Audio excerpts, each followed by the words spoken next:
חשבתם פעם למה הפנים של טייסי חיל האוויר תמיד מטושטשים בטלוויזיה, אבל כל פעם שהם מטיסים מטוס אזרחי, הם חייבים להגיד את השם שלהם לכל הנוסעים?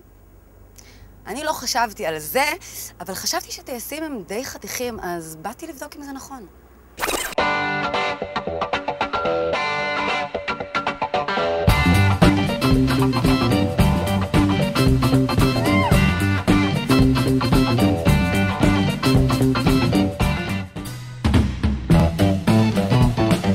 אני לא טובה עם מבחנים, ואין לי באמת כוח לשבת על ספסל הלימודים ללמוד. בא לי לבוא ולהטיס מטוס. אז קודם כל זה ניתן.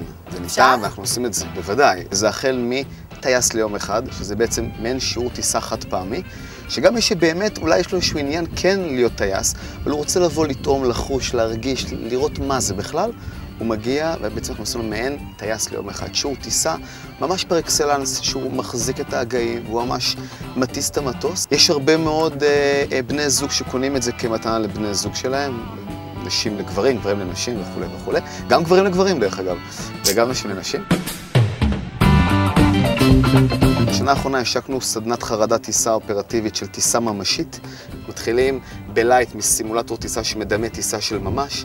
לאחר מכן עוברים למטוס, וזה עובד בצורה בלתי רגילה. כן. אז יש גם את הטיסות הרומנטיות, הצעות נישואין שאנחנו עושים, שזה גם סוג של חוויה חד פעמית כזאת. וואו, בכמה הצעות נישואים היית? אוי, המון. המון? המון, כן. ואתה בוכה? לא, אני כבר לא בוכה. כי זה די לא בטיחותי אם אתה תבכה באיזו... כן, אבל לא, זה משהו שהוא... אחרים בוכים. יודעת, זה גם מסוג ההצעות נישואין, דרך אגב, שכל מי שעתיד להציע נישואין בעתיד, שאין בזה תשובה לא מסכימה. בנים, חשוב לזכור, אם אתם רוצים לשמוע כן, רק מטוס. אז רגע, שנייה, אנחנו טסים עכשיו. טסים? אז אני מתלבשת וחוזרת. אני פה.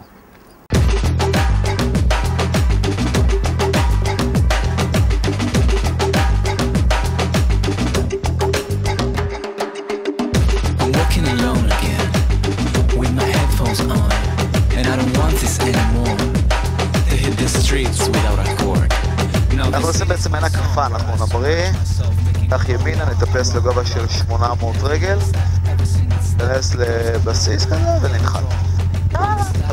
אני ממריאה או נוחתת? מה את רוצה? רוצה להמריא.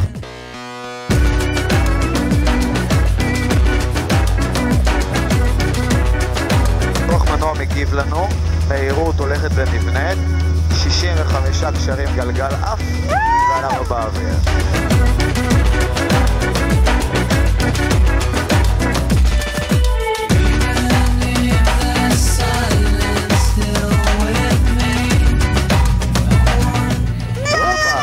הלו, את כאילו צריכה להראות שהכל בסדר. הכל בסדר. אין פחד. הכל תחת שליטה.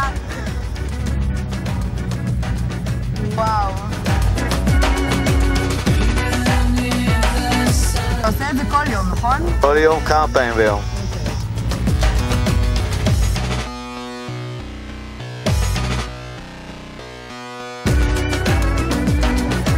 בנו שלום עליכם. עד הסוף נרוץ?